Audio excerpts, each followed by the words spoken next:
of us are not. Have you ever wondered why Canada is in debt? Have you ever wondered why the government forces Canadians to pay so many taxes? Have you ever wondered why the bankers from the largest private banks are becoming wealthier and the rest of us are not?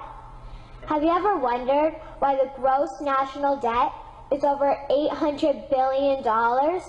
Or why we are spending $160 million a day on the interest of the national debt?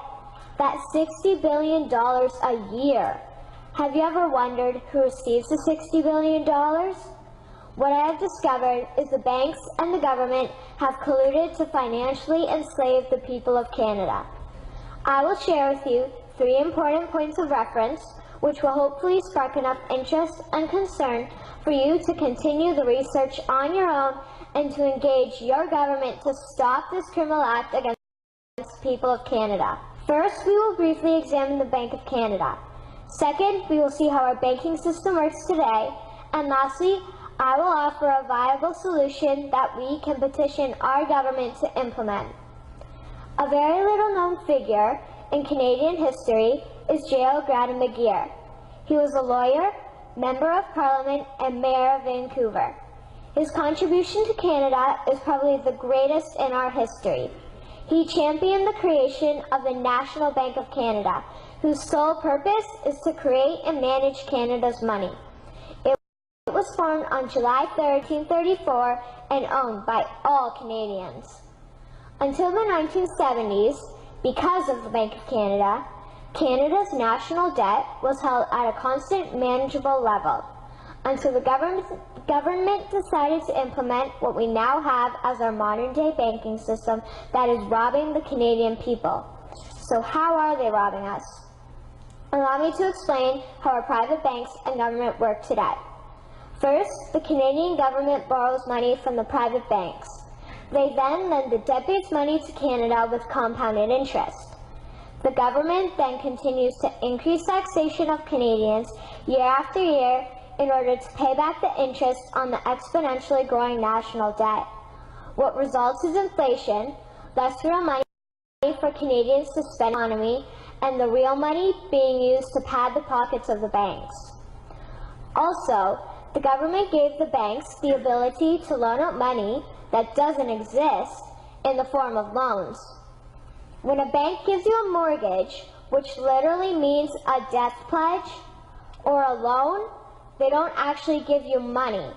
They click a key on a computer and generate the fake money out of thin air. They don't actually have it in their bank vaults.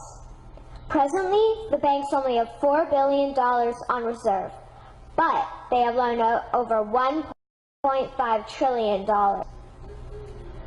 To quote Graham Towers, each and every time a bank makes a loan, a new bank credit is created. New deposits, brand new money. Broadly speaking, all new money comes out of a bank in the form of loans.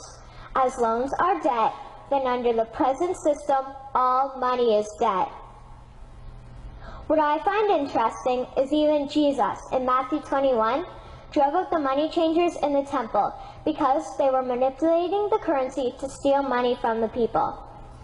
The private banks are just like the money changers in Matthew 21. They are defrauding and robbing the people of Canada, thus their freedom, and they need to be stopped. How should the banking system work? In an infamous interview, Mr. McGeer asked Mr. Towers, "Can you tell me why a government with power to create money should give that power away to a private monopoly and then borrow which Parliament can create itself back at interest to the point of national bankruptcy?" Mr. Towers replied, "If Parliament wants to change the form of operating the banking system, then certainly that is within the powers of Parliament. In other words, if the Canadian government needs money, they can borrow it directly from the Bank of Canada. The people would then pay fair taxes to repay the Bank of Canada. This tax money would in turn get injected back into our economic infrastructure and the debt would be wiped out. Canadians would again prosper with real money as a foundation of our economic structure and not debt money." Regarding the debt money owed to the private banks, such as the Royal Bank, we would simply have the Bank of Canada print the money owing, hand it over to the private banks, and then clear the debt with the Bank of Canada.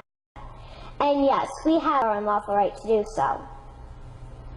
In conclusion, it has become painfully obvious, even for me, a 12-year-old Canadian, that being defrauded and robbed by the banking system and a complicit government.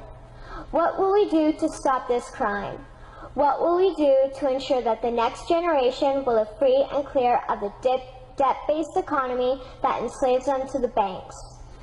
Margaret Mead said the following, and I hope that all of you remember this. Never doubt that a small group of people can change the world. Indeed, it's the only thing that ever has. Thank you.